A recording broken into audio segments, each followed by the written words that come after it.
প্রিয় দর্শক, প্রিয় বন্ধুরা, আপনারা সবাই কেমন আছেন? আপনাদের জন্য আমরা নিয়ে এসেছি 2026 সালে ক্লাস 5 ইংলিশ ফর টুডে বইয়ের পেজ নম্বর পেজ নম্বর কত, হ্যাঁ বুঝতে পারছি, পেজ নাম্বার হচ্ছে 7, ইউনিট 2, আওয়ার স্কুল গার্ডেন। কী লেখা আছে? Read the text. এটা হচ্ছে মানে আমাদের স্কুলের বাগান সম্পর্কে একটা প্যাসেজ আছে। তো এই আমাদের স্কুলের বাগান সম্পর্কে পরীক্ষায় কী কী নং আসতে পারে এবং সেগুলো কী কী, সেগুলো সম্পর্কে আজকে আপনাদেরকে দেখাবো। তো প্রথমে আমাদের সবচেয়ে পরিচিত যে জিনিসটাই রয়েছে, আমাদের সর্বপ্রথমে আমাদের সবচেয়ে আর কি পরিচিত জিনিসটা হচ্ছে ওয়ার্ড মিনিং, যেটা মূলত সব শ্রেণীতে এসে থাকে। এই যে আওয়ার স্কুল ওয়ার্ড মিনিং, যেটা সব শ্রেণীতে এসে থাকে। কোনো শ্রেণীতে ইংলিশ দেওয়া থাকে, বাংলা লিখতে হয়, বা কোনো শ্রেণীতে বাংলা দেওয়া থাকে, ইংলিশ লিখতে হয়। তো বাংলা ইংলিশ দুইটাই যেহেতু আপনারা জানেন, সেজন্য আপনাদের জন্য আমরা অনেকগুলো অনুশীলনী নিয়ে এসেছি, যেমন ওয়ার্ড মিনিং, ফ্রেজ, এছাড়াও প্যারাগ্রাফ, এছাড়াও ট্রান্সলেশন বাদে সব নং নিয়ে, ভার্ব চেঞ্জ, এগুলো নিয়ে এসেছি। তো 1 নংয়ে হচ্ছে ওয়ার্ড মিনিং, যেটা আসবে এই প্যাসেজ থেকে। এই প্যাসেজের ওয়ার্ড মিনিংগুলো অনেক ইম্পর্টেন্ট, যেটা আমরা 3, 4 ওসব ক্লাসে জানতে পারি নাই। তো শুরু করা যায়। প্রথম ওয়ার্ড আমরা দেখেছি লাভলি, এটা সম্পর্কে আমরা পূর্ব পড়ি নাই। চমৎকার ইংলিশ হচ্ছে লাভলি, লাভলি চমৎকার, চমৎকার লাভলি। বাগান, বাগানের ইংলিশ গার্ডেন, আমরা সবাই জানি। আর যদি দেওয়া থাকে গার্ডেনের বাংলা কি, তাহলে গার্ডেনের বাংলা হচ্ছে বাগান। আর যদি সামনের ইংলিশ দুইটা হতে পারে, ইন ফ্রন্ট অফ বা ফ্রন্ট। সামনের ইংলিশ দুইটাই হতে পারে, ইন ফ্রন্ট অফ বা ফ্রন্ট। আবার যদি থাকে যে ফ্রন্ট, এর বাংলা কি? সামনে। ইন ফ্রন্ট অফ, এর বাংলা কি? সামনে। র বা এর ইংলিশ কি? অফ, অফের বাংলা কি? র বা এর। খেলার মাঠের ইংলিশ কি? প্লেগ্রাউন্ড, প্লেগ্রাউন্ডের বাংলা কি? খেলার মাঠ। বেড়া, বেড়ার ইংলিশ কি? ফেন্স, আর ফেন্সের বাংলা কি? বেড়া। বেষ্টন করা, এটার ইংলিশ হচ্ছে ইনক্লোজ, আবার ইনক্লোজের বাংলা কি? বেষ্টন করা। ঘিরা, অবরুদ্ধ করা, এটার ইংলিশও ইনক্লোজ। আবার ইনক্লোজ এটার বাংলা এটাও হতে পারে, যে ঘিরা, অবরুদ্ধ করা, বেষ্টন করা, তিনটাই হতে পারে। তারপরে অনেক, অনেক এটার ইংলিশ হচ্ছে মেনি, আবার মেনির বাংলা হচ্ছে অনেক। সুন্দর, সুন্দরের ইংলিশ হচ্ছে বিউটিফুল, আবার বিউটিফুলের বাংলা হচ্ছে সুন্দর। বাগানের ভিতরে, একটু আগে আমরা পড়েছি বাগান, সেটা হচ্ছে গার্ডেন।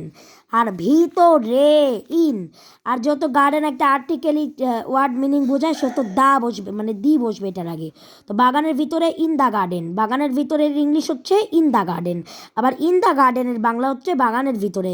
যেমন আমরা জানি লাইক করতে পছন্দ করা, কিন্তু এই ক্ষেত্রে আমরা দেখেছি যে there are many beautiful flowers like rose, sunflower, jasmines and marigolds. এই ক্ষেত্রে লাইকটা যেমন হিসেবে ব্যবহৃত হয়েছে, তাই যেহেতু এই প্যাসেজের ওয়ার্ড মিনিং পড়ছি, সেহেতু যেমনের ইংলিশ হবে লাইক। এই ক্ষেত্রে গোলাপ, রোজ, গোলাপের ইংলিশ হবে রোজ, আবার রোজের বাংলা হবে গোলাপ। অনেকে করবে এ জায়গায় এস দিয়ে দিবে, রোজ এস হয়ে যাবে, কিন্তু এই ক্ষেত্রে যেহেতু বলেছে একটা গোলাপ, সেহেতু রোজ হবে, প্লুরাল হবে না। সূর্যমুখীর ইংলিশ সানফ্লাওয়ার, কোনো এস আমরা দেখতে পারছি না। তো বন্ধুরা, আমরা যদি আপনাদের বাংলা ইংলিশ দুইভাবেই পড়িয়ে দিই, তাহলে অনেক সময় খরচ হতে পারে, তাই আমরা খালি আপনাদের বাংলা থেকে ইংলিশই পড়িয়ে দিই, আপনারা দেখে নেন ভালোভাবে। জুই, জুইয়ের ইংলিশ হচ্ছে জেসমিন। গাদা, এর ইংলিশ হচ্ছে মেরিগোল্ড। তারপরে ঝাঁক, ঝাঁক ইংলিশ হচ্ছে সোয়ার্ম, সোয়ার্ম ছাড়াও ফ্লকও হতে পারে। নৃত্য করার ইংলিশ হচ্ছে ডান্স। ফুল, ফুলের ইংলিশ হচ্ছে ফ্লাওয়ার। ঠিক আছে, খুব সুন্দর, ভেরি বিউটিফুল। খাদ বা গর্ত, এর ইংলিশ হচ্ছে ডিচ। ডোবা, ডোবার ইংলিশও ডিচ। নিকটে, নিয়ার, নিকটের ইংলিশ হচ্ছে নিয়ার। প্রজাপতির ইংলিশ হচ্ছে বাটারফ্লাই। প্রান্ত, প্রান্তের ইংলিশ হচ্ছে কর্নার। দল, দলের ইংলিশ হচ্ছে গ্রুপ। ব্যাং, ব্যাঙের ইংলিশ হচ্ছে ফ্রগ। সেখানে, সেখানের ইংলিশ হচ্ছে দেয়ার। মাঝে মাঝে, সামটাইমস, যেহেতু একটা মাঝে মাঝে মানে অনেক দুইটা প্লুরাল হয়ে গেছে, সেহেতু এই জায়গায় এস ব্যবহৃত হবে। ঝাঁক, ফ্লক, একটু আগেও বললাম। সন্নিকটস্থ মানে যেটা নিকটে অনেক, এটার ইংলিশ হবে নিয়ার বি। গান, গানের ইংলিশ সং। যত্ন নেওয়া হবে টেক কেয়ার। তারপরে আমরা আরও ওয়ার্ড মিনিং শিখবো। আমরা আপনাদেরকে এই প্যাসেজের সব ওয়ার্ড মিনিংগুলো আজকে পড়িয়ে দিব নিয়মিতভাবে। এর ইংলিশ হবে রেগুলারলি। নির্বাচিত, এর ইংলিশ হবে সিলেক্টেড। প্রত্যেক, প্রত্যেকের ইংলিশ হবে ইচ। একত্রে, একত্রের ইংলিশ হবে টুগেদার।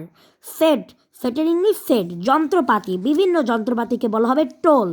কোদাল, কোদালের ইংলিশ হচ্ছে স্পেড। মই দিয়ে আহরণ করা, মানে মই দিয়ে কোনো কিছু আহরণ করা, এর ইংলিশ হচ্ছে র্যাক। কাস্তে, মানে কাস্তে, এর ইংলিশ হচ্ছে সিকলে, মানে চারা গাছ, এটার ইংলিশ প্লান্ট, আমরা ছোটোবেলা থেকে পড়ে এসেছি। আগাছা, ইংলিশ হচ্ছে উইড। তোলা বা অপসারণ করা, এর ইংলিশ রিমুভ। যোগ করা, এর ইংলিশ অ্যাড। সারের ইংলিশ হচ্ছে কম্পোস্ট। মাটির ইংলিশ হচ্ছে সয়েল। উর্বর, এর ইংলিশ ফার্টাইল। ঠিক আছে, তারপরে আনন্দ, আনন্দের ইংলিশ হচ্ছে জয়। আবার আনন্দের আরেকটা ইংলিশ হচ্ছে হ্যাপিনেস। তো আমরা আপনাদেরকে ওয়ার্ড মিনিংগুলো পড়িয়ে দিয়েছি বন্ধুরা। বিদায়। আমরা ভেবেছিলাম এই এপিসোডে আপনাদেরকে ভার্ব চেঞ্জ, ফ্রেজ, প্যারাগ্রাফ আরও যা যা রয়েছে এই প্যাসেজে সব পড়াবো, তবে ভিডিওটা একটু বেশি বড় হয়ে যাচ্ছে, তাই আর কিছু পড়াতে পারলাম না। ওয়ার্ড মিনিংগুলো সব পড়িয়ে দিয়েছি। ইনশাল্লাহ পরবর্তী ভিডিওতে ভার্ব চেঞ্জ পড়াবো এই অধ্যায়ের সব, ক্লাস 5-এর জন্য। তো বিদায়।